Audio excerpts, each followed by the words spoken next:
So, many of the viewers that watch my channel know how long I've been playing YBA for. I've been playing it before Star Platinum the World even released, which if you want to put that into how long I've been playing for, it's been a little bit over 2 years. The first video I ever made on YBA was about 2 years ago, trolling a large game with Killer Queen Bites the Dust when it was first released into the game. You might be wondering why I'm telling you this information about my channel. Well, in the early stages of YBA, there were many things that were completely unbalanced. The PvP system was also much different in the early stages of the game. As many of you already know, as the game progresses over time, things change, and when things change, metas also change. In this video, I'll be giving a small documentary on the history of metas in Your Bizarre Adventure.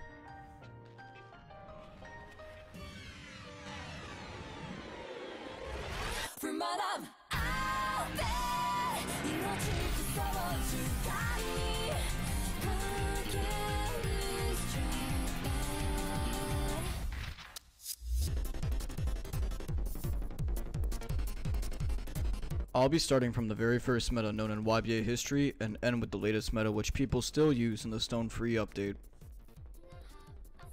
The very first meta in YBA, believe it or not, was Cream Vampire.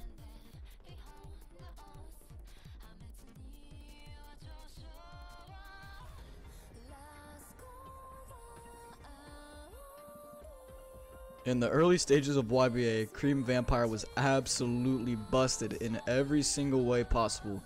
Void Surprise and Dark Space had little to no cooldown at all, and at the time, both of the moves were unblockable, making them extremely hard to dodge. Because the cooldowns were so low, Uzu actually had to nerf all the cooldowns on Cream by a good bit. When it was paired with Vamp, it would get the passive damage boost, leading to Dark Space doing about 52 damage, and Void Surprise doing about 35.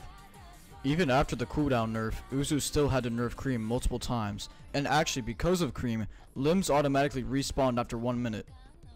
Oh yeah, I forgot to mention, at the time when Cream Vamp was meta, once a limb was removed, it would be removed permanently unless healed by a Crazy Diamond or a Golden Experience Requiem.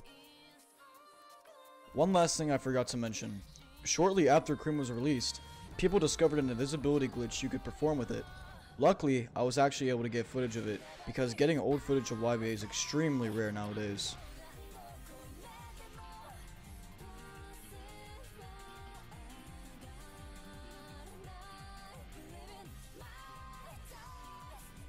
The second meta that was used in the early stages of YBA was the World. Now, you may be asking, but how was the World meta? Isn't it one of the most mediocre stands in the game now? Wrong. Back in old YBA, there was a one-shot time stop bug with the World. And do you want to know what it required? Knives only. Literally, knives only. All you had to do was time stop someone and spam knives. They would instantly be one-shot. This was so popular back then, however, it was not recorded at all. As far as I know, the only recording of it that is on YouTube at all is Quite Hungry's video. The third meta that was used in YBA was King Crimson Requiem.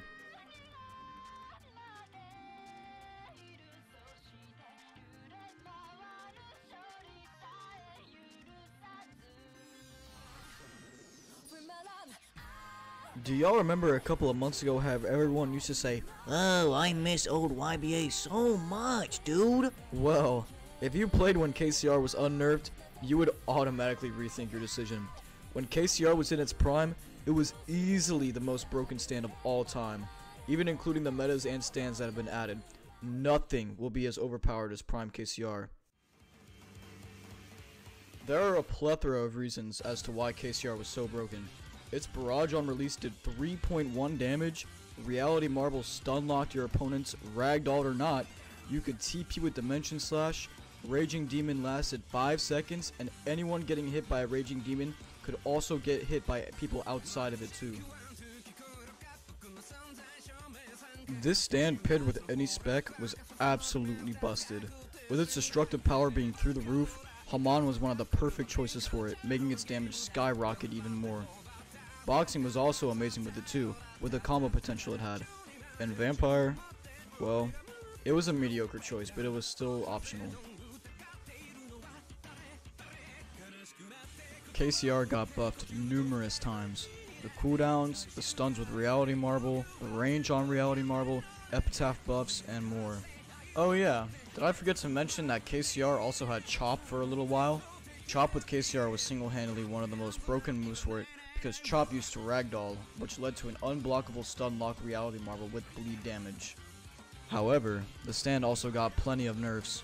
After 7 months of the reality marble stun being added, Uzu finally removed the stun it had on ragdolled and non-ragdolled players. Players could no longer hit people getting hit by Raging Demon as it was given iframes, and Uzu also removed the ability to TP with the Dimension Slash and reduced the Raging Demon barrage duration. Now, before I end the video, this series is going to be divided into 3 separate parts, each of them being in chronological order. I'll give you guys a little sneak peek on what's going to be looked at tomorrow, so thanks so much for watching and I'll see you guys in the next one.